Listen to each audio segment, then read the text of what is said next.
நிறைய யூடியூபர்ஸ் புதுசாக முளைச்சி வராங்க. அவங்க பார்த்தீங்கன்னா வாய்க்கு வந்ததெல்லாம் பேசும், யார் வேணால் அகேன்ஸ்டாக பேசலாம். அங்கே உங்களுடைய ஆவேசத்தையும் கோவத்தையும் கொண்டு வந்து கோர்ட்டில் போட்டு நீங்கள் தாக்கல் பண்ணி உங்களுக்கு வேண்டாத வார்த்தைகளை விட்டுட்டா கோர்ட்டு கொடுக்குற ஆர்டரை நியாயமாக இருந்தால் அதை எக்ஸிக்யூட் பண்ண வேண்டிய ஆஃபீஸர்.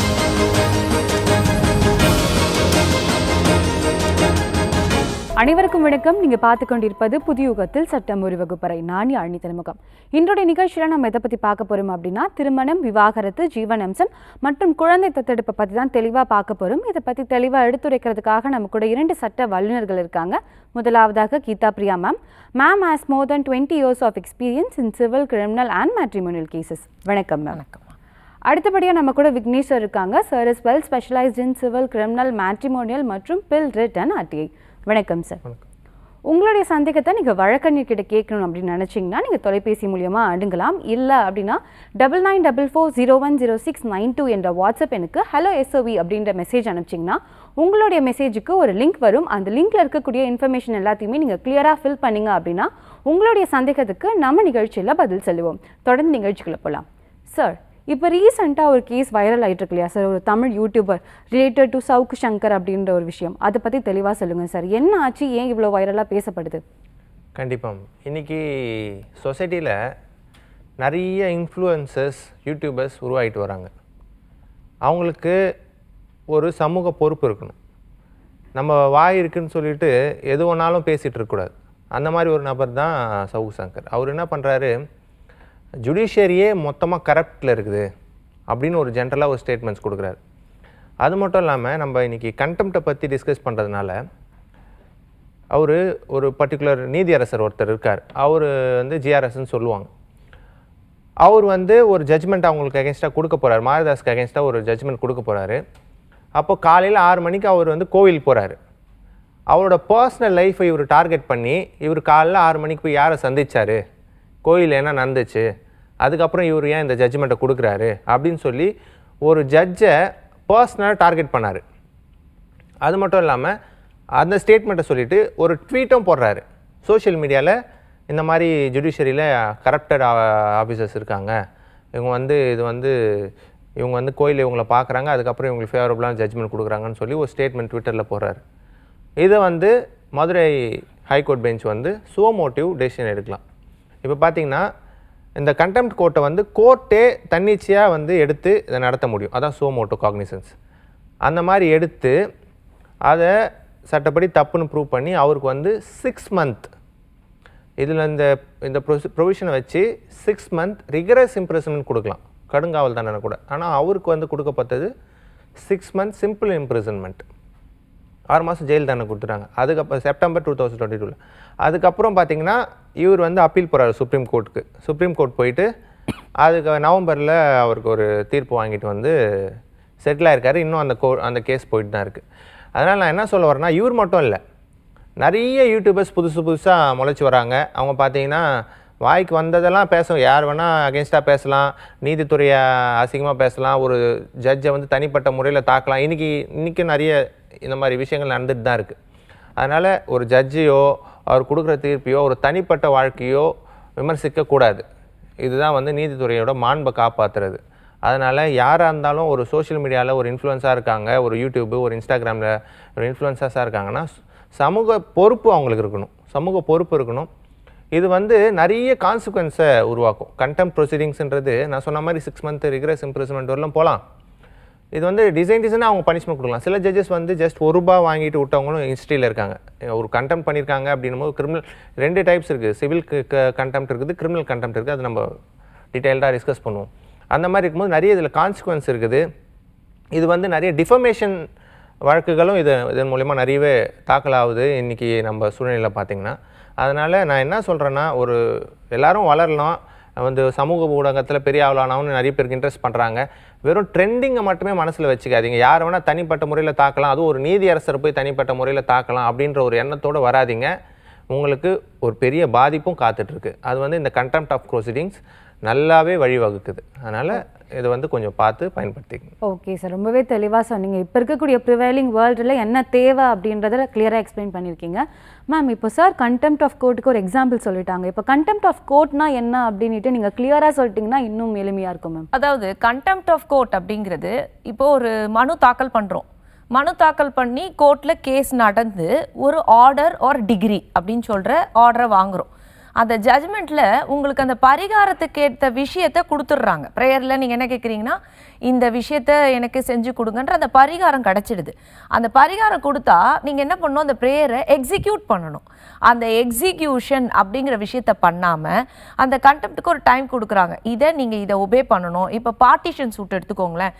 இன்னாருக்கு வந்து ஒரு ப்ரிலிமினரி டிகிரியில் இவங்களுக்கு சொத்தை பிரித்து கொடுத்துருங்க, இவங்களுக்கு இந்த அமௌண்ட்டை கொடுத்துருங்க, 1/3 ஆஃப் த ஷேர்னு கொடுத்துருப்பாங்க. அதை அப்படியே அந்த ஆர்டரை வச்சுக்கிட்டு அவங்க எக்ஸிக்யூட் பண்ணலைன்னா, ஸோ அப்போ அதில் பாதிக்கப்படுறவங்க என்ன பண்ணுவாங்கன்னா, இந்த ஆர்டரை வாங்கிட்டு கண்டெம்ட் கோர்ட்டோடைய நீதிமன்றத்தோடைய உத்தரவை வாங்கிட்டு அதை நடைமுறைக்கு கொண்டு வரல. அப்போ அது வில்ஃபுல் டிஸ்ஒபீடியன்ஸ். அப்போது நீங்கள் வேணுங்கிட்டே அதை செய்யாமல் இருக்கிறது, அப்போ அது கண்டெம்ட்டுக்கான விஷயம். அது சிவிலில். இதே மாதிரி இப்போ டிகிரிஸை மட்டும் இல்லாமல் இப்போ அந்த கோர்ட்டில் ஒரு ஆர்டர் வாங்குறோம், இல்லை இப்போ நம்ம சொல்கிற மாதிரியே தவறாக அந்த ஜட்ஜி இன்ஃப்ளூயன்ஸ் பண்ணாங்க, உங்களுக்கு கிடைக்காத ஆர்டர் இது அப்படின்னு தவறுதலாகவே அதை சொல்லிட்டு அதுக்கான விஷயங்களை, அதாவது உங்களுக்கு சட்டப்படியாக உங்களுக்கு கிடைச்ச பரிகாரத்தை நீங்கள் பயன்படுத்தாமல் கோர்ட்டை அவமதிக்கிறது இல்லாமல் அந்த விஷயத்தை செய்யாமல் விட்டது இல்லாமல் அப்போ உங்களை யார் வந்து கேட்பாங்க கேள்வி? ஸோ தட் இஸ் நீதிமன்றம் ஒரு விஷயத்தை கொடுத்து நீங்கள் செய்யலைன்னா எப்படி பரிகாரம் உங்களுக்கு கிடைக்கும்? So execution is very important. அங்கே எக்ஸிக்யூஷன் எக்ஸிக்யூட் பண்ணலை. அதை எக்ஸிக்யூட் பண்ணாமல் என்ன பண்ணுறீங்க, ஆர்டர் மட்டும் வாங்கி வைக்கிறீங்க. ஓகேவா? இதுதான் முதல் கண்டெம்ட்டோடைய அர்த்தம். ரெண்டாவது சிவில் அண்ட் கிரிமினல் கண்டெம்ட். இப்போ சிவில் கண்டெம்ட்டும் கிரிமினல் கண்டெம்ட் எப்படி வருதுன்னா, இப்போ ஒரு நீதிமன்றத்தில் நடந்துகிட்டே இருக்குது. உங்கள் தரப்பை நீங்கள் தாக்கல் பண்ணலாம், ஆனால் நீங்கள் தேவையில்லாத வார்த்தைகளை பயன்படுத்த முடியாது இல்லைங்களா? அப்போ நீங்கள் அதுக்கான ப்ரொசீஜருக்குள்ளே வரணும். ஒன்று நீங்கள் பார்ட்டின் பர்சனாவோ ஒரு வக்காலத் போட்டு வர்றதாவோ நீங்கள் வாயில் வந்தது எல்லாமே சொல்ல முடியாது. நீங்கள் அதுக்கு என்ன சொல்லுவார் நீதிமன்ற அரசர் என்ன சொல்வார்னா, நீங்கள் இது மேலே ஏறி ஏதாவது பேசுறதுக்குன்னா அவர் வாய்ப்பு கொடுக்கணும். அப்போ அவர் போகும்போது நீங்கள் கிண்டல் அடிக்கிறது, அதாவது நிறைய கேசஸ் வரும் கோர்ட்டில். இப்போல்லாம் வந்து பார்த்திங்கன்னா கோர்ட்டு கட்டுப்பாட்டுக்குள்ளே வந்துருச்சு, போலீஸ் கண்ட்ரோலுக்குள்ளே வந்துருச்சு. நீங்கள் நினச்சவங்கலாம் நீதிமன்றத்துக்குள்ளே இப்போ வர முடியாது. அப்போ அந்த மாதிரி நடந்து வரும்போது தேவையில்லாமல் ஒரு அரசரை பற்றி பேசும்போது நீங்கள் என்ன பண்ணுவீங்க, த மேஜிஸ்ட்ரேட் கேன் டேக், அவரை கஸ்டடியில் எடுக்கலாம், ரிமாண்டில் வைக்கலாம். ஏதாவது பெண்களை பற்றி ஒரு அவதூறான பேச்சு இல்லை அங்கே தேவையில்லாத வார்த்தைகளை விடும்போது, இது ஃபேமிலி கோர்ட்டில் நிறைய நடக்கும். இந்த மாதிரி ஆயிட்டாங்க, என் மனைவி இப்படி பண்ணுறாங்க, அப்படி பண்ணால் கொஞ்சம் வார்த்தைகள் போய் அதிகமாக சண்டைகள்லாம் நடக்கும். அப்போ இது அந்த இடத்துல தடுத்து நிறுத்த வேண்டிய விஷயமா இருக்குது. ஸோ நீதிமன்றத்துக்குன்னு ஒரு ப்ரொசீஜர் இருக்குது. நீதிமன்றம்ன்றது ஒரு ஒரு ஒரு நீங்கள் ஒரு மனு தாக்கல் பண்ணி வர ஒரு கோயில் மாதிரி தான். உண்மையாகவே நீதி அரசர் தான் நம்ம கூப்பிடுறோம். அவர் ஏன் அங்கே நீதி அரசர்னா, நீங்கள் தாக்கல் பண்ணுறதுக்கு விசாரணை பண்ணி தான் உங்களுக்கு முடிவு கொடுக்க போகிறாங்க. நீங்கள் 2 பேரும் அடிச்சுக்கிறத பார்க்கறதுக்காக நாங்கள் யாருமே உட்காரல. ஸோ அங்கே நாங்கள் வழக்கறிஞர்கள் 2 பேர் இருக்கிறோம். இதையெல்லாம் தாண்டி நடக்கிறது இல்லையா, இது எல்லாமே கண்டெம்ட்டுக்குள்ளே வர்றது தான். ஸோ நீங்கள் கண்டெம்ட் இஸ் நத்திங் தட் கண்டனம், நீதிமன்ற கண்டனம்.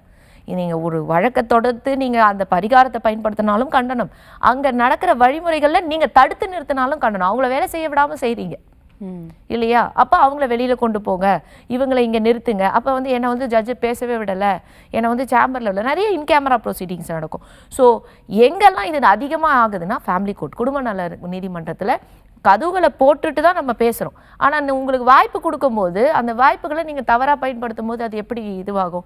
ஏன்னா கவுன்சிலிங் முடுக்கப்படுது, மீடியேட்டர்கிட்ட அனுப்பப்படுறது, உங்கள் குழந்தைங்களை ஒரு ப்ரொபேஷன் ஆஃபீஸரை வச்சு பேசப்படுது. அப்போ உங்கள் தீர்வுகளுக்கு இவ்வளோ விஷயங்களை செஞ்சுட்டு தான் அந்த பெட்டிஷனை என்னவா இருக்குன்னு தாக்கல் பண்ணுறவங்க 2 பேர்த்து விசாரணைக்கு வருது.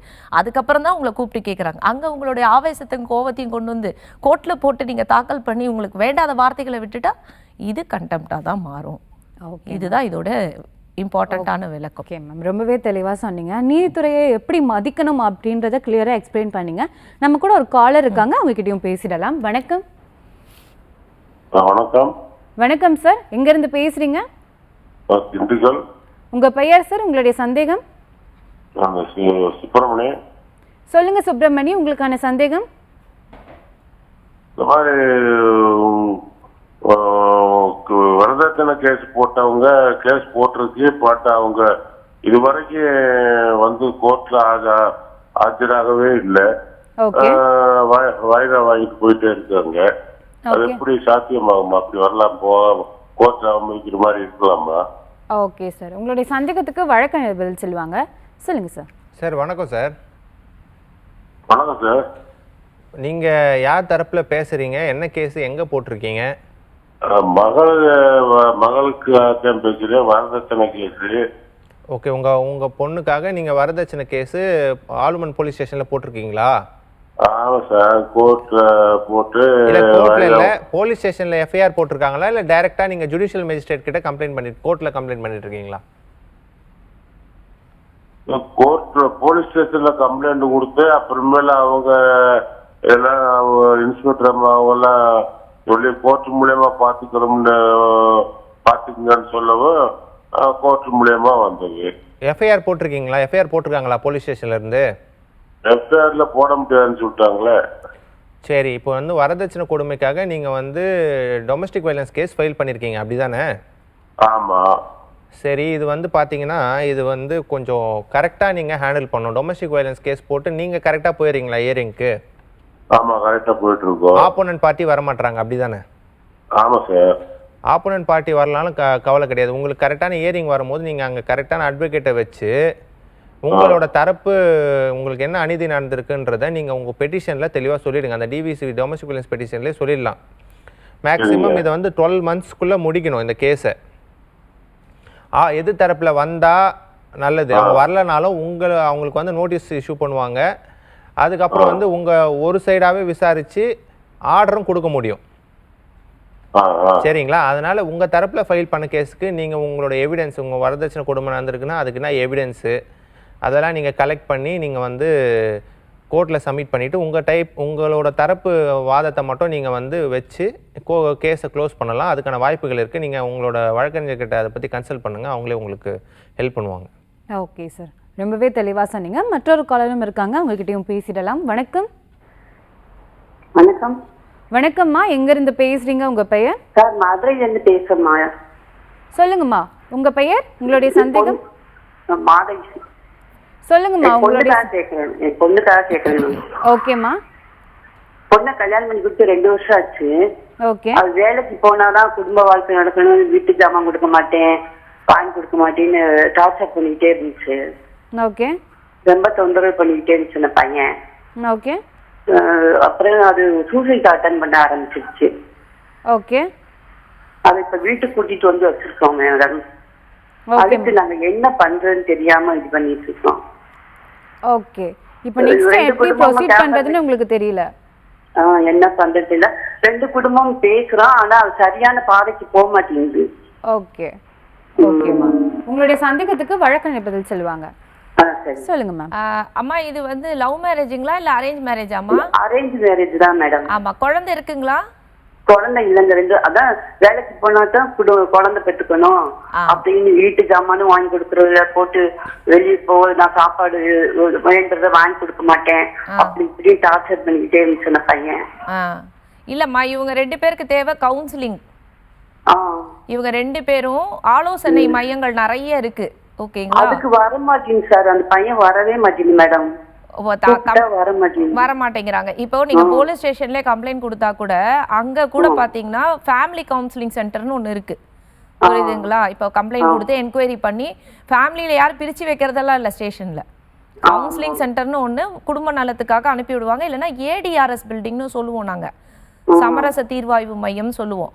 அதுல நீங்க ஒரு ப்ரீ லிட்டிகேஷன் மாதிரி கொடுத்து இந்த மாதிரி நாங்க கோர்ட்டு கேஸ் எல்லாம் இல்ல, சேர்ந்து வாழதான் இது பண்ணணும், ஆனா மன ரீதியா என்ன சந்தேகம் இருக்கோ அதை கேட்க மாட்டேங்கிறாங்க, இதனால இவங்களுக்கு மனஸ்தாபம் வருது அப்படின்னு சொல்லி இவங்களுக்கு நல்ல ஆலோசகர் இருந்தா மட்டும்தான் நீங்க அடுத்த லெவல் கொண்டு போக முடியும்.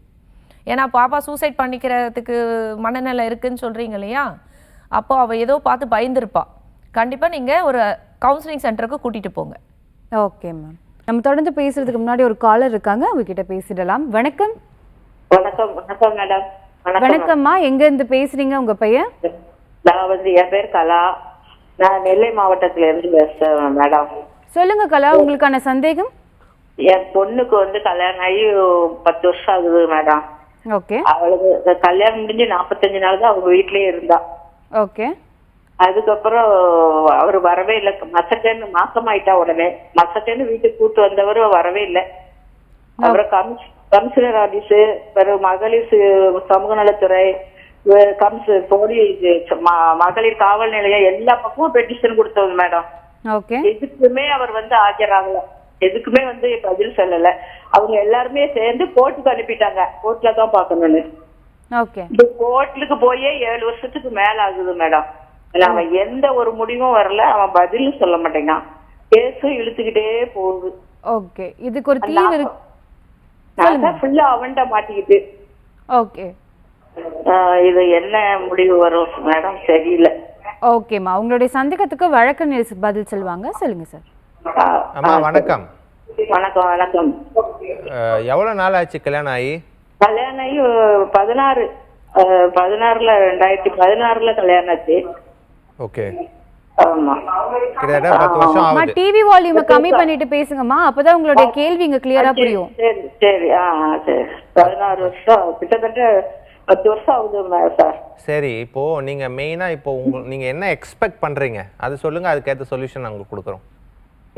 இல்ல, இது என்ன கேஸ் இப்படி இழுத்துக்கிட்டே போகுது, அது என்ன முடிவு வரும்ங்கிறது தெரியல. அவனும் ஆஜராவே ஆகல, எதுக்குமே ஆஜராகல. நீங்க ஃபர்ஸ்ட் சோஷியல் வெல்ஃபேர் போர்டுக்கு போனீங்களா? கலெக்டர் ஆபீஸ்ல? கலெக்டர் ஆபீஸுக்கு போகல. ஆனா கமிஷனர் ஆபீஸ்க்கு போனா மகளிர் சமூக நலத்துறைன்னு ஒண்ணு இருக்கு பாத்தீங்களா, அதுல பெட்டிஷன் கொடுத்தா அதுல அவங்க வர சொன்னாங்க. அதுக்கும் அவர் வரல. கமிஷனர் ஆபீஸ்ல போய் பெட்டிஷன் கொடுத்தோம். சரிங்க. அப்புறம் மகளிர் காவல் நிலையத்துல பெட்டிஷன் கொடுத்தோம். எதுக்குமே அவர் ஆஜராகல. அவர் வரல. ஆனா இவங்க கேஸ் எதுனா எஃப்ஐஆர் எதுனா போட்டாங்களா? ஒண்ணும் போடல. அவங்க மூலமாவே அவங்க கோர்ட்டுக்கு அனுப்பிட்டாங்க. 3 இதுலயுமே எந்த இதுக்கும் ஆஜராகலன்னு சொல்லி முடிவு பண்ணி அவங்க கோர்ட்டுக்கு அனுப்பிட்டாங்க. சரிங்கம்மா, நான் என்ன சொல்றேன் அது எனக்கு புரிஞ்சிச்சு. இப்ப நான் என்ன சொல்றேன்னா, இது எல்லாமே இதுவரை நீங்க பண்ணது எல்லாமே யூஸ்லெஸ் விஷயம் தான்மா. இப்போ எத்தனை பசங்க இருக்காங்க? எனக்கு ஒரு ஆணும் ஒரு பொண்ணும். சரி, அவங்களுக்கு என்ன வயசு ஆகுது? அவங்களுக்கு என் மகளுக்கு ஒரு பொன் குழந்தை இருக்கு. 9 வயசுல பொன் குழந்தை இருக்கு. அதான் உங்க மகள் சார்பா தானே நீங்க பேசுறீங்க? ஆமா ஆமா, என் மகள் சார்பா. சரி, இப்போ அவங்களுக்கு இருக்க குழந்தைக்கு என்ன வயசு ஆகுது? 9 வயசு ஆகுது. 9 வயசு. சரிங்க. இப்போ நான் என்ன பண்றேன்னா, நீங்க உங்களுக்கு அவர்கிட்ட உங்க மகளுக்கு அவர்கிட்ட இருந்து விவாகரத்து வேணும்னு ஆசைப்படுறீங்களா? இல்ல, என் பொருள் எல்லாம் ஒப்படைக்கணுங்கிறது ஜீவனாம்சம் இது பண்ணி தான் போட்டோம். ஓகே, இப்போ அதுக்காக தான் நான் கேட்டேன். இப்போ உங்களுக்கு ஃபர்ஸ்ட் மெயின்டெனன்ஸ் வேணும், கரெக்டா? ஆமா ஆமா ஆமா. அப்புறம் உங்க பொருள்லாம் நீங்க கொடுத்த அந்த பொருள் வரதட்சணை கொடுத்த பொருட்கள் வேணும். ஆமா ஆமா ஆமா சார். அதுக்கப்புறம் குழந்தைக்கான பராமரிப்பும் வேணும். அதுக்கப்புறம் டிவோர்ஸ் வேணுமா வேணாமா? டிவோர்ஸ் வேணும். இனிமே எந்த பிரயோஜனமும் இல்லையே. இப்ப குழந்தைய கூட அவன் பார்க்க வரலையே சார். சரி, இப்போ நான் என்ன சொல்றேன்னா, நீங்க எப்போ உங்க பொண்ணுக்கும் அவருக்கும் எங்க கல்யாணம் பண்ணி வச்சீங்களோ ஒண்ணு அது நாங்க தான் பண்ணணும். அந்த இடம். அப்படி இல்லைன்னா உங்க பொண்ணு இப்ப எங்க வசிக்கிறாங்களோ அந்த இடத்தோட டிஸ்ட்ரிக்ட் கோர்ட்ல ஃபேமிலி கோர்ட் இருக்கும், அப்படின்னா சப் கோர்ட் இருக்கும்.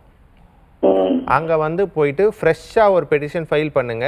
இந்த மாதிரி நீங்க சொன்ன இந்த கிரவுண்ட்ஸ் எல்லாம் வச்சு பாத்தீங்கன்னா நீங்க ஒரு டிவோர்ஸ் பெட்டிஷன் ஃபைல் பண்ணுங்க. சரிங்களா? ஃபர்ஸ்ட். அதுக்கப்புறம் அதே கோர்ட்ல மெயின்டெனன்ஸ் கேஸ்க்கு பெட்டிஷன் ஃபைல் பண்ணுங்க. ஓகேங்களா? இது ரெண்டுத்தையும் நீங்க அங்க பண்ணிட்டு, மூணாவது இப்போ குழந்தையும் நீங்களே வச்சுக்கணும்னு ஆசைப்படுறதுனால அங்கேயே சைல்டு கஸ்டடிக்கு ஒரு பெட்டிஷன். அதுக்கப்புறம் அந்த கோர்ட்ல நீங்க இருக்கிற ஏரியால ஜுடிஷியல் மேஜிஸ்ட்ரேட் கோர்ட் இருக்கும். அங்க போயிட்டு ஒரு டொமஸ்டிக் வயலன்ஸ் கேஸ்க்கான பெட்டிஷன் ஃபைல் பண்ணுங்க. ஸோ இதெல்லாம் தான் உங்களுக்கு பேஸ். நீங்க அங்க போனீங்க, இங்க வந்தீங்க, அது ஃபார்வர்ட் ஆச்சு, அதெல்லாம் யூஸ்லெஸ். உங்களுக்கு நீங்க எப்படி நீங்க பாதிக்கப்பட்டிருக்கீங்களோ அதை நீங்க உங்க வழக்கறிஞர்கிட்ட சொல்லி அது தெளிவா ஒரு பெட்டிஷன் டிராஃப்ட் பண்ணி இந்த 4 பெட்டிஷன் நீங்க ஃபைல் பண்ணீங்கன்னா நீங்க கேட்ட எல்லா தீர்வும் கிடைக்கும்.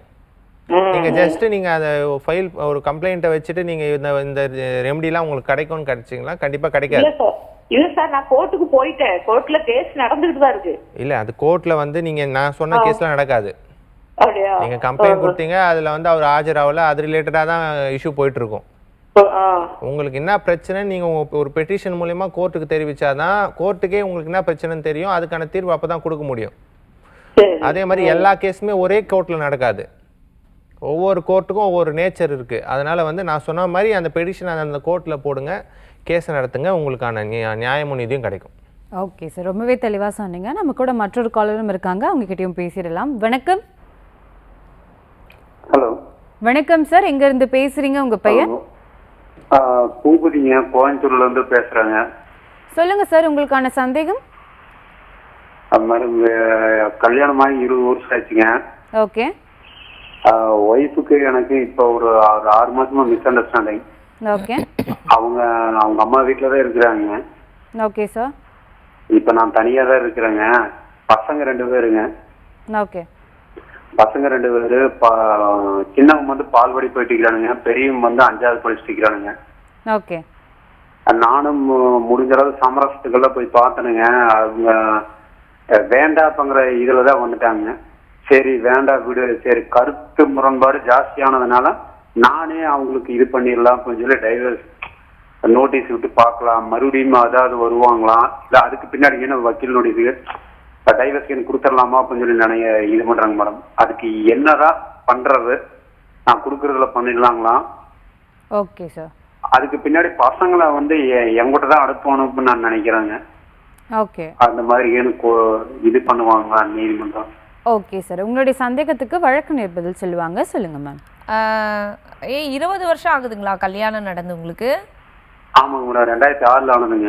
2006 நடந்தது. சரி, ஓகே. இவங்க பசங்க வந்து கொஞ்சம் லேட்டாக தான் பிறந்திருக்கு இல்லைங்களா?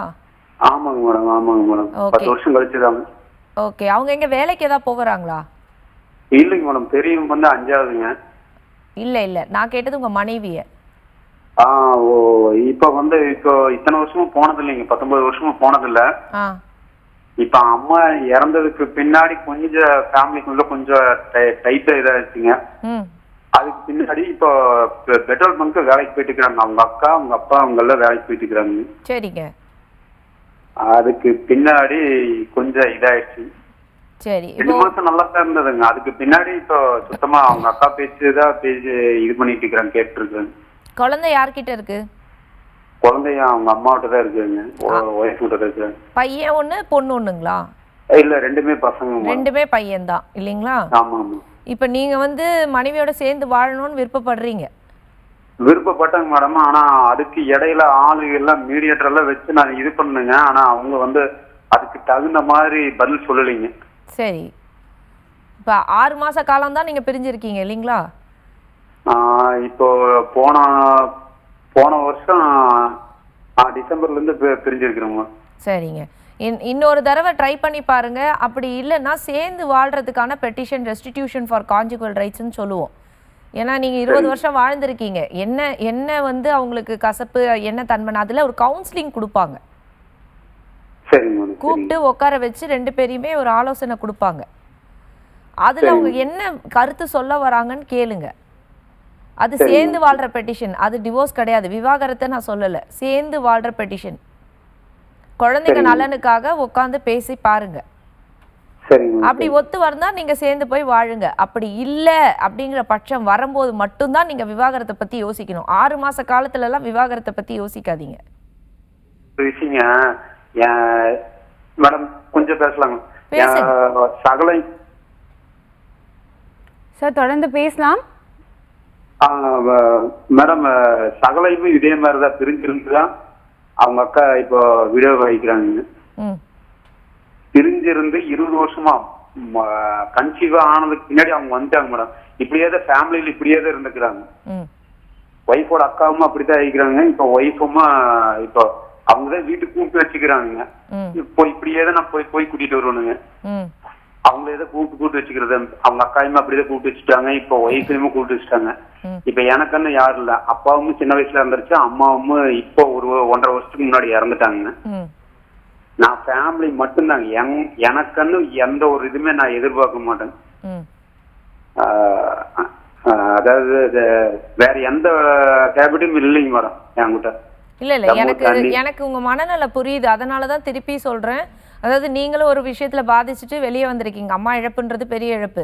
இப்ப மனைவியும் அந்த இடத்துல இல்லைன்னும் போது நீங்க சொல்ற விஷயங்கள், விரக்தி எல்லாமே புரியுது. நான் அந்த இடத்துக்கு வரல. ஆனா 2 பிள்ளைங்களுக்கு அப்பா அம்மா வேணும் இல்லையா? Yes ma'am. அந்த எதிர்காலத்தை வச்சுதான் ஒரு கவுன்சிலிங் போங்க. அதுக்கப்புறம் முடிவு எடுங்க. பெரிய முடிவு விவாகரத்துன்றது பெரிய முடிவு, அது உடனே போக வேண்டாம். நம்ம தொடர்ந்து பேசுறதுக்கு முன்னாடி காலர் இருக்காங்க, அவங்க கிட்ட பேசிடலாம். வணக்கம். வணக்கம். வணக்கம், லைன்ல தான் இருக்கீங்க, பேசலாம். வணக்கம்மா.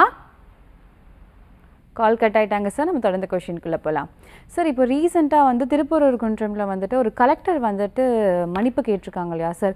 ஸோ இந்த இஷ்யூ வந்துட்டு கண்டெம்ட் ஆஃப் கோர்ட்டோட ரிலேட் ஆகுமா? கண்டிப்பாம்மா, கண்டிப்பாக. அது வந்து கண்டிப்பாக அது pure and pure contempt of court proceedings தான். என்னென்னு பார்த்தீங்கன்னா, மோஸ்ட்லி இந்த கண்டெம்ட் கேஸ் வந்து யாருக்கு அகேன்ஸ்டாக வரும்னு பார்த்தீங்கன்னா, எக்ஸிக்யூட்டிங் அத்தாரிட்டிக்கு அகேன்ஸ்டாக தான் வரும். கோர்ட் என்ன பண்ணும், மோஸ்ட்லி இந்த விஷயத்தை நீங்கள் பண்ணுங்கன்னு சொல்லி ஆர்டர் போட்டுருதுன்னா, அவங்க வந்து 2 தரப்பிலும் விசாரணை பண்ணி 2 சைடு எவிடன்ஸையும் கன்சிடர் பண்ணி அதுக்கப்புறம் தான் ஒரு ஆர்டரை கொடுக்குறாங்க. அதுவும் ஹைகோர்ட் அண்ட் சுப்ரீம் கோர்ட் வந்து கான்ஸ்டியூஷனல் கோர்ட்ஸ். இந்த எக்ஸிக்யூஷன் பாடி என்ன பண்ணால், இவங்க கொடுக்குற ஆர்டரை எக்ஸிக்யூட் பண்ணுற இடத்துல தான் இருக்காங்க. டினை பண்ணுற இடத்துலையோ இல்லை அதுக்கு மறுப்பாக வேறு விஷயங்களை பண்ணுற இடத்துலையோ அவங்க கிடையாது. ஒரு ஹானரபிள் ஹைகோர்ட் ஒரு ஆர்டர் கொடுக்குதுன்னா அது ஒபே பண்ணி எக்ஸிக்யூட் பண்ணணும், அதான் இவங்க வேலை. ஆனால் இவங்க என்ன பண்ணுறாங்கன்னா, சம் பொலிட்டிக்கல் பயஸில் பண்ண முடியாமல் கோர்ட்டுக்கே பாடம் கற்பிக்கிற அளவுக்கு அவர் என்ன பண்ணியிருக்காருன்னா 144 தடை உத்தரவு போட்டிருக்காரு. அவர் வந்து எக்ஸிக்யூட்டிவ் மேஜிஸ்ட்ரேட்டில் அதனால் போட்டிருக்காரு. ஒரு ஹைகோர்ட் ஒரு ஆர்டர் கொடுக்குது, அதை இம்ப்ளிமெண்ட் பண்ண அட் எனி காஸ்ட்டை வந்து அவங்க இம்ப்ளிமெண்ட் பண்ணி ஆகணும். ஒரு ஆர்டர் கொடுக்குதுன்னா நீ யார் 145 போடுறதுக்கு அப்படின்னு சொல்லிட்டு தான் கோர்ட் வந்து அவங்க மேலே கண்டெம்ட் ப்ரொசீடிங் ஆரம்பிக்கிறாங்க. ஸோ இது வந்து இவ்வளோ நாள் நடந்துகிட்டு இருந்தது. தற்சமயம் நேற்று வந்து அவர் வந்து பகிரங்கமாக கோர்ட்லேயே மன்னிப்பு கேட்டிருக்காரு. இந்த மாதிரி நாங்கள் வந்து வாண்டடாக வில்லிங்னஸோடு பண்ணலை. நான் சொன்னல, கண்டெம்ட் ப்ரொசீடிங்கில் வந்து மன்னிப்பு கேட்கலாம், அது வந்து ட்ரூத்ஃபுல்லாக இருக்கணும். அப்படி இல்லை ஒரு ஃபார் சேக்குக்கு இருக்குது, இல்லை வாண்டடாக விஷயங்களை பண்ணியிருக்காங்கன்னு கோர்ட் ப்ரூவ் பண்ணிட்டாங்கன்னா அவங்களுக்கு 6 month உள்ள ரிக்ரெஸ் இம்ப்ரெஸ்மெண்ட் கூட கொடுக்கலாம், இல்லை ஃபைன்ஸ் போடலாம்.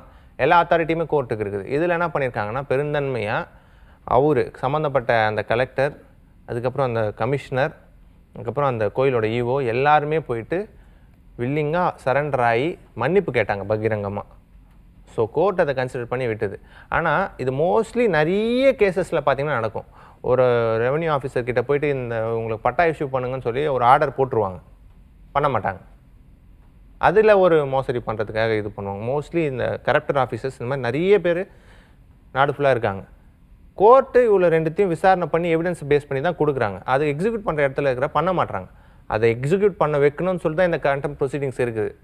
இந்த கண்டெம்ட் ப்ரொசீஜர்ஸ் மட்டும் இல்லைன்னா அது வந்து பெரிய ஆபத்தாக போய் முடியும். ஒரு ஆர்டர் வந்து மெனக்கெட்டால் அவங்க காசு செலவு பண்ணி ஒரு கேஸ் நடத்தி அதுக்கு ஆர்டர் வாங்குறாங்க.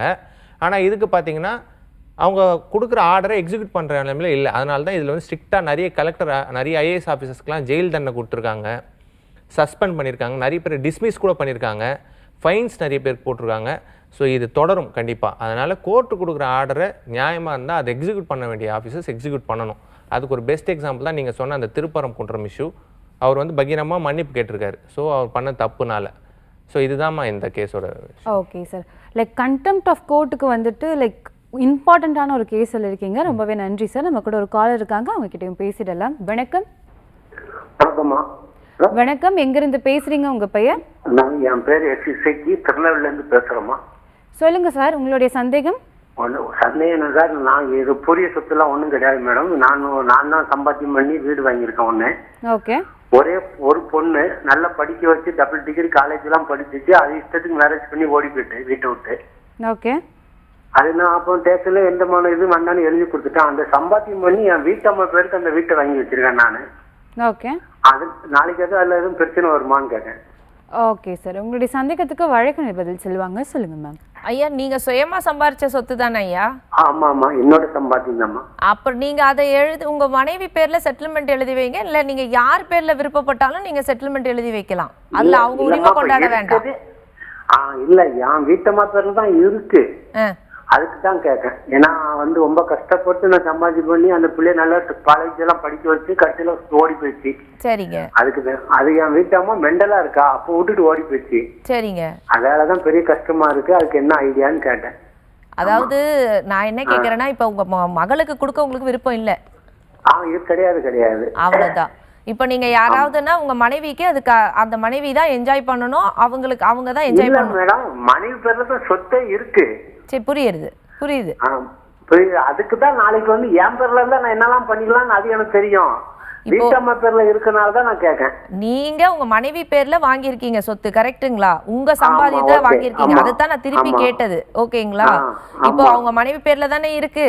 நீங்க உங்க பேர்ல கூட செட்டில்மெண்ட் வாங்கிக்கோங்க, உங்க பேர்ல மாத்திக்கோங்க பேரை. அவளுக்கு கொஞ்சம் மைண்ட் சேஞ்சில இருக்கா, மன கஷ்டத்துல இருக்கா, இப்போ போய் கேட்க முடியாதுன்னு இருக்கேன். ஆமா. ஏன்னா இப்ப மகள் அப்படின்ற போது இப்போ உங்களுக்கு இப்போ சொத்தை வந்து அந்த அம்மா பேர்ல வச்சிருக்கீங்க இல்லைங்களா? இப்போ மகள் அனுபவிக்கலாம்னா அனுபவிக்கலாம், மனைவி பேர்ல இருக்கும்போது அனுபவிக்கலாம். நீங்க கேக்குற தப்பு கிடையாது. எப்பன்னா அவங்க இறந்துட்டாங்கன்னா அவங்க ஆட்டோமேட்டிக்கா அவங்க நகை பணம் இதெல்லாம் அவங்க ஒரு மக தானா, வேற மகன் ஒரே மகதான் மேடம். எல்லாமே என்னோட சம்பாத்தியம் தானே, நான் கொடுக்கணும் இஷ்டப்பட்டதானே கொடுக்க முடியும். அதுதான் சொல்றேன். நீங்க உங்க சம்பாதித்து உங்க பேர்ல வச்சிரல, உங்க மனைவி பேர்ல நீங்க வாங்கி வச்சிருக்கீங்க. சொத்தோட உரிமையாளர் அவங்க தான். இப்ப அவங்க தானே டிசைட் பண்ணணும். இது வந்து அவ என்ன சொல்றா, நீர் என்னனாலும் செஞ்சு கொடுங்க. அதத்தான் நான் சொல்றேன். நீங்க செட்டில்மெண்டா வாங்கிக்கோங்க உங்க மனைவி கிட்ட. ஓகே, எழுதி வாங்கிட சொல்றீங்க. நீங்க வாங்கிக்கோங்க. ஓகேங்களா? எப்படி ரிஜிஸ்டர் பண்ணனுமா, சும்மா எழுதி வாங்கிக்கலாமா மேடம்? ஆமா, எப்படி எழுதி வாங்கினாலும் உங்களுக்கு பிறகு இருக்க வாரிசு யாருன்னா அப்ப உங்க பெண்ணு தான் இல்லீங்களா? எப்படி போகும் கடைசியா அந்த பொண்ணு கிட்ட தான் போகும். புரியுதுங்களா? அத நீங்க வேற ஏதாவது நீங்க எழுதி கொடுக்கிற சொத்தை ஒரு இப்ப புண்ணிய காரியங்களுக்காகவோ இல்ல வந்து வேற ஏதாவது சேரிட்டபிள் ட்ரஸ்டுக்கோ அந்த மாதிரி எழுதி கொடுங்க. நம்ம வயசான காலத்துக்கு பெறவதானே அதெல்லாம் செய்ய முடியும். ஆமா, அப்படிதான் சொல்றேன். அதுக்கப்புறமா ஒரு உயிலை எழுதிட்டு இல்ல இந்த மாதிரி அந்த சொத்துக்களை நீங்க இவங்க பராமரிப்புக்கு ஒரு கோயில்னா கோயிலுக்கு கொடுத்துருங்க, இல்ல உங்க மனசுக்கு யாருக்கு தோணுதோ அவங்களுக்கு கொடுத்துருங்க. அதுதான் மேடம், அதுக்கு தான் கேட்கேன், விவரம் கேட்கேன். நான் வீட்டம்மா பேர்ல இருக்கனால 2-3 பேர்ட்ட கேட்டேன். நாளைக்கு பொண்ணு பங்கு கேட்கும். கண்டிப்பா ஒரே வாரிசு இருக்கும்போது வாரிசு தர்ற அந்த மாதிரி தான் வரும். இருந்தாலும் உங்களுக்கு தேவை இந்த மாதிரி கொடுக்கணும்னு நினைக்கிறேன் மேடம், இவங்களுக்கு போகக்கூடாதுன்னு நினைக்கிறீங்கன்னா இதை செய்யுங்க. ஓகே மேம், ரொம்பவே தெளிவாக சொன்னீங்க. நம்ம கூட மற்றொரு காலரும் இருக்காங்க, அவங்க கிட்டயும் பேசிடலாம். வணக்கம். வணக்கம். வணக்கம். வணக்கம் சார், எங்க இருந்து பேசுறீங்க? உங்க பெயர்? என் பேர் மகேஷ், சென்னையில இருந்து பேசுறேன். சொல்லுங்க மகேஷ், உங்களுக்கான சந்தேகம். எனக்கு வந்து ஒரு பொண்ணை கல்யாணம் பண்ணி கொடுத்தீங்க. ஓகே.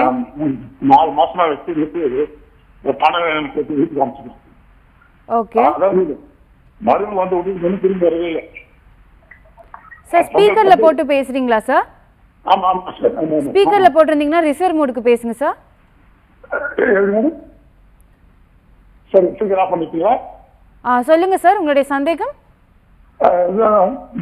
போலீஸ் கம்ப்ளைண்ட் கொடுத்தேன் அப்படின்ட்டு. ஓகே. எஃப்ஐஆர் போட்டு மகிழா கோர்ட்டுக்கு போயிடுச்சு. ஓகே. மகிழா கோர்ட்டுக்கு போய் ஒரு 2 வருஷம் கேட்டாலே மகிழா கோர்ட்ல அவங்க பணம் கொடுத்துட்டாங்க. 2 வருஷம். இப்ப பிணையில போயிட்டு போன வருஷம் கொடுத்தாங்க. ஓகே. இப்ப ஜாமீன் போட்டது. இப்ப டிவோர்ஸ் கேஸ்ல எனக்கு இதை வச்சு நான் ஈஸியா டிவோர்ஸ் வாங்க போட்டீங்களா? இதுதான் போயிட்டு இருக்கு தனியா, அது ஃபேமிலி கேஸ்ல.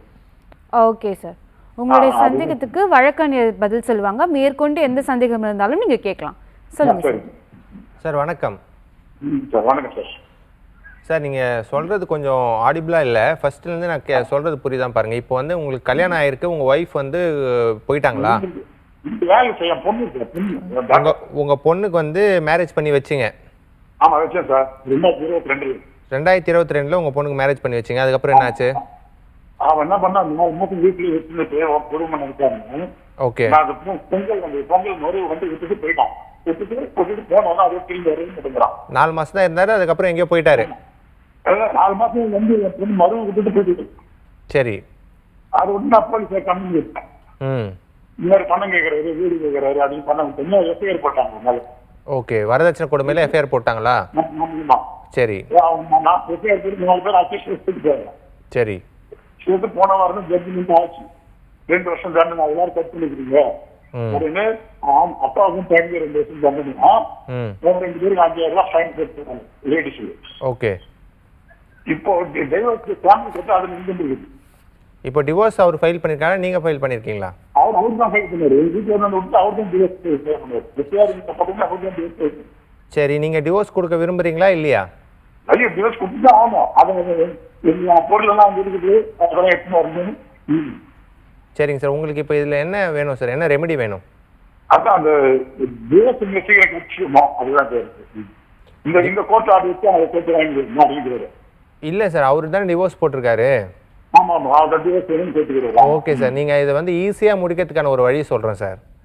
நீங்கள் என்ன பண்ணுங்கள், உங்கள் மகள் சார்பாக உங்கள் மகள்கிட்ட பேசிவிட்டு 2 பேரும் சேர்ந்து மியூச்சுவல், இப்போ உங்களுக்கு டிவோர்ஸ் கொடுக்குறது தான் விருப்பம்னா 2 பேரும் சேர்ந்து மியூச்சுவல் டிவோர்ஸ் பண்ணிங்கன்னா, ஃபைல் பண்ணிங்கன்னா ஈஸியாக டிவோர்ஸ் கிடச்சிரும் உங்களுக்கு.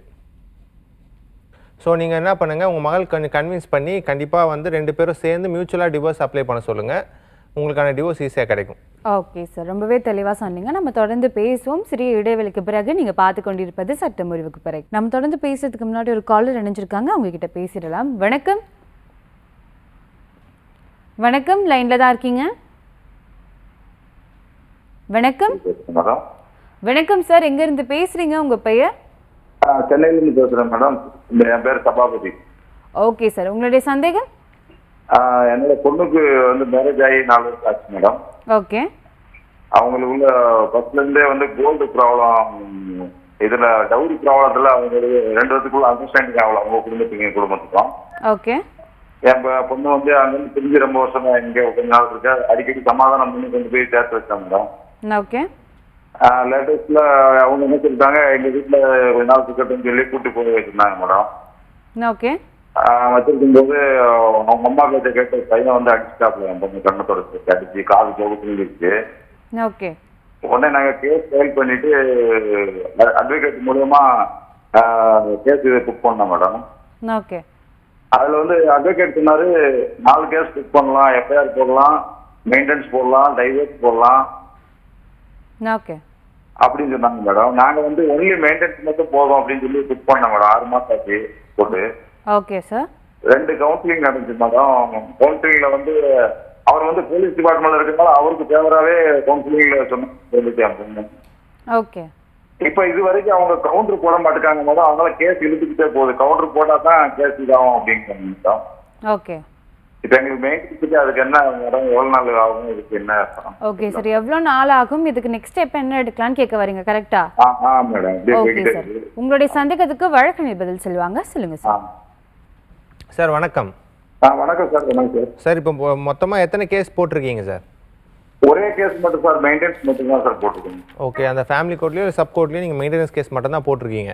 ஆமா சார், வேற வேண்டாம்னு சார். சரி, வேற எந்த ப்ரொசீடிங்கும் இது பண்ணல, எஃப்ஐஆர் எதுவும் ஆகல? எஃப்ஐஆர் வேண்டாம்னு சொல்லிட்டோம் சார். நாங்க வேணாம், டைவர்ஸ் வேண்டாம் அப்படின்னு சார். சரிங்க சார். இப்போ அவர் போலீஸ் டிபார்ட்மெண்ட்ல இருக்காரா?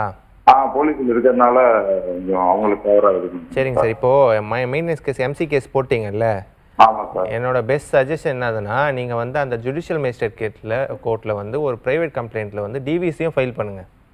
டிவிசியா சார்? ஆமா, டொமஸ்டிக் வயலன்ஸ் ஃபைல் பண்ணுங்க. ஓகேங்களா? மெயின்டெனன்ஸ் கேஸ் மோஸ்ட்லி வந்து அந்த கோர்ட்டை வந்து பொறுத்தவரையிலும் எவ்வளோ நாள் ஆகுது ஃபைல் பண்ணி? 6 மந்த் ஆகுதுங்களா? நீங்கள் வந்து உங்கள் பெட்டிஷன் ஃபைல் பண்ணிட்டீங்க, இப்போ கவுண்டர் ஸ்டேஜில் இருக்குது, கவுண்டர் போட மாட்டாங்க.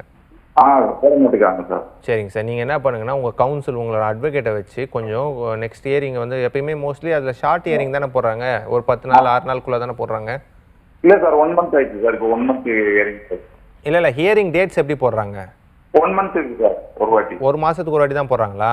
ஆமாம் சார். நீங்கள் என்ன பண்ணுங்கள், அட்வொகேட்டை ப்ரெஷர் பண்ணி ஒரு 6 days ஒன்ஸ் 5 days ஒன்ஸ் வந்து ஹியரிங் போட சொல்லுங்கள். சரிங்க சார். சரிங்களா? அப்போ போடும்போது நம்பர் ஆஃப் ஹியரிங் கவுண்டிங் அதிகமாகும் போது கண்டிப்பாக அது கொஸ்டினபிள் ஆகும். சரிங்க சார். அதனால் வந்து நீங்கள் வந்து உங்கள் கவுண்டர் போடுறாங்களோ இல்லையோ, நீங்கள் வந்து நோட்டீஸ்லாம் சர்வ் ஆகிடுச்சு, வாங்கிட்டாங்களா? வாங்கிட்டாங்க சார், வாங்கிட்டாங்க. சரிங்க சார். நீங்கள் என்ன பண்ணுங்கள், அவங்க கவுண்டர் போடனாலும் நான் எங்கள் சைடு ஆர்குமெண்ட்ஸ் நாங்கள் ப்ளேஸ் பண்ணுறோன்னு சொல்லிட்டு நீங்கள் கோர்ட்டில் ரெக்வஸ்ட் பண்ணுங்கள். சரிங்க சார். மெயின்டெனன்ஸ் கேஸ்லாம் பொறுத்தவரையிலும் அட்வொகேட்ஸ் வந்து ஜஸ்ட் டு அசிஸ்ட் தான். ஃபேமிலி கோர்ட்ஸாக இருக்கட்டும், இல்லை அந்த டிவிசி கம்ப்ளைண்ட்ஸாக இருக்கட்டும், முதல்ல வந்து ப்ரியாரிட்டி யார் கொடுப்பாங்கன்னா கன்சர்ன்டு பார்ட்டிஸ்க்கு தான் கொடுப்பாங்க. ஸோ அதனால் வந்து இப்போது உங்கள் தரப்பில் இருக்கிறவங்க வந்து அந்த விமனை வந்து போயிட்டு ப்ளீட் பண்ண சொல்லுங்கள் ஜட்ஜு முன்னாடி. இவ்வளோ நாள் ஆகுது, 6 மாதம் ஆகுது அப்படின்ற மாதிரி உங்கள் ப்ரெசன்ஸை காட்டணும். நீங்கள் போனீங்க, நின்னீங்க, ஹியரிங் டேட் போட்டாங்க, வந்துட்டிங்கன்னா அப்படியே தான் கண்டினியூஸாக போயிட்டுருக்கும். நீங்கள் உண்மையாலுமே பாதிக்கப்பட்டிருக்கீங்கன்றதை ஜட்ஜுக்கு புரிய வைக்கணும். சரிங்க சார். அப்போ என்ன பண்ணோன்னா, நீங்கள் ப்ரெசன்ஸை காமிச்சு உங்களோட கஷ்டத்தை சொல்லணும். சரிங்க சார். ஒரு இப்போ ரீசெண்டாக எதனா ஒரு ஃபால்ஸாக போயிட்டு இருக்குது, இல்லை இது நடுவில் எதனா உங்களை மிரட்டுறாங்க, போகிறாங்க, வராங்கன்னா கூட அதை கூட நீங்கள் ஒரு அஃபிடவிட்டாக ஃபைல் பண்ணணும். சரிங்க சார். ஸோ இதெல்லாம் கோர்ட் கன்சிடர் பண்ணுவாங்க. நீங்கள் ஜஸ்ட் போயிட்டு வந்துட்டீங்கன்னா இது நோ யூஸ். அதனால் உங்களோட பாதிக்கப்பட்ட நிலையை வந்து நீங்கள் கோர்ட்டில் வந்து தெரிவிக்கணும். அதுக்கு என்னென்னலாம் மெஷர்ஸ் எடுக்க முடியுமோ எடுங்க. ஏன்னா இது வந்து பார்ட்டிஸ் ஓரியன்ட். Party centric. அதனால நீங்க உங்களோட பிரசன்ஸ் காமிச்சு உங்களோட தரப்பு நியாயத்தை நீங்க சொன்னாதான் கோர்ட்டு கேட்கும். உங்க தரப்புல மட்டுமே விசாரணை பண்ணி அவங்க கவுண்டரே போடல, அவங்க தரப்புல வந்து நிறைய டைம் கொடுத்துட்டாங்க, கவுண்டரே போடலன்னா கூட உங்களுக்கு இன்ட்ரீம் மெயின்டெனன்ஸ் கொடுப்பாங்க. இப்போ எங்களுக்கு இவ்வளோ பிரச்சனை இருக்குது, எங்களுக்கு இமீடியட்டாக தேவைப்படுதுன்னு சொல்லி ஒரு இன்ட்ரீம் மெயின்டெனன்ஸ் நீங்கள் ரிக்வஸ்ட் பண்ணுங்க. கண்டிப்பாக இன்ட்ரீம் மெயின்டெனன்ஸ் கொடுப்பாங்க. அதுக்கப்புறம் கேஸ் ஒன்ஸ் டிசைட் ஆனும்போது உங்களுக்கு ஒன் டைம் செட்டில்மெண்ட்டோ இல்லை ஃபைனல் அந்த மெயின்டெனன்ஸோ வரும். ஸோ இதெல்லாம் தான் உங்களுக்கு வழி, இதை நீங்கள் ஃபாலோ பண்ணுங்க. ஓகே சார், ரொம்பவே தெளிவாக சொன்னீங்க. நம்ம கூட மற்றொரு காலரும் இருக்காங்க, உங்ககிட்டயும் பேசிடலாம். வணக்கம்.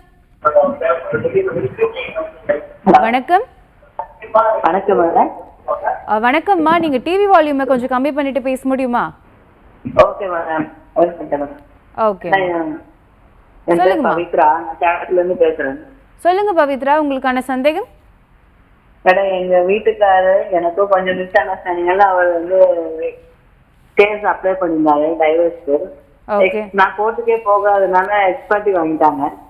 அது கல்யாணத்துக்கு முன்னாடி பாத்தீங்கன்னா அது எக்ஸ்பர்ட் இது ஆன பிறகு அவருக்கு முன்னாடியே நான் வந்து லேண்ட் வந்து கிஃப்டா கொடுத்துருந்தேன்.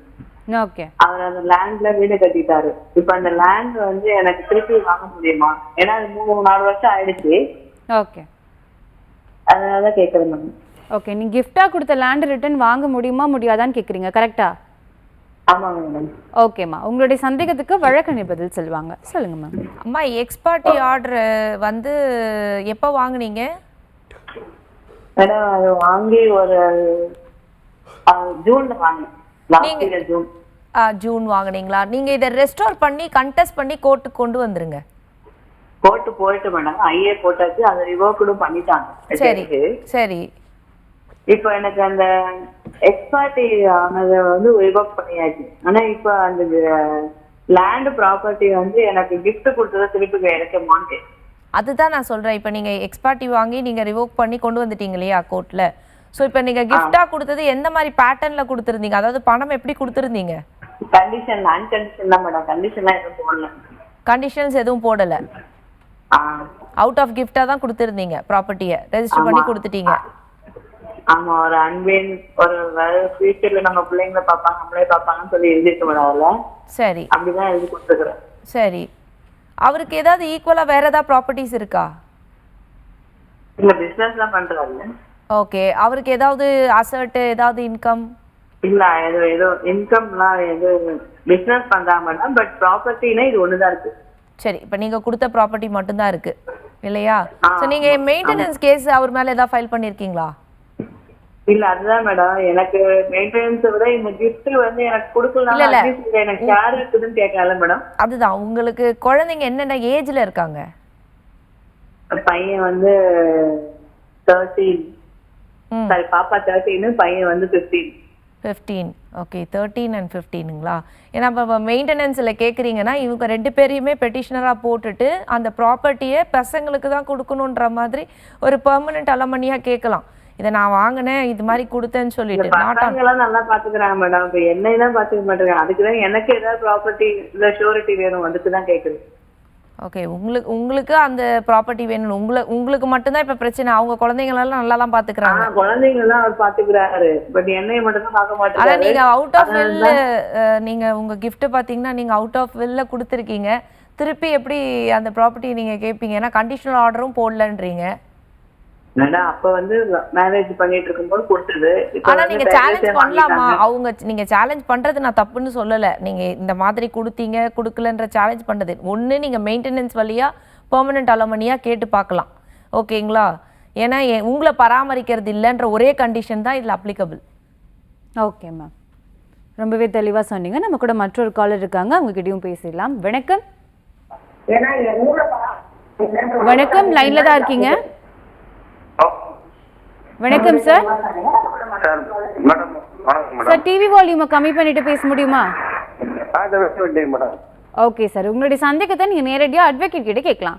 சொல்லுங்க சார். உங்களுடைய சந்தேகத்தை நீங்க நேரடியா அட்வொகேட் கிட்ட கேட்கலாம் சார். சார் சொல்லுங்க சார், உங்களுக்கு என்ன பிரச்சனை? சார், நம்ம மனைவி வந்து சார் போய் 3 வருஷம் ஆச்சுங்க சார். உங்க மனைவி போய் 3 வருஷம் ஆச்சுங்க சார். 2 பிள்ளைல 2 ஆம்பளை பையன் சார். உங்களை விட்டுட்டு போயிட்டு 3 வருஷம் ஆகுதா? எப்போ கல்யாணம் ஆச்சு?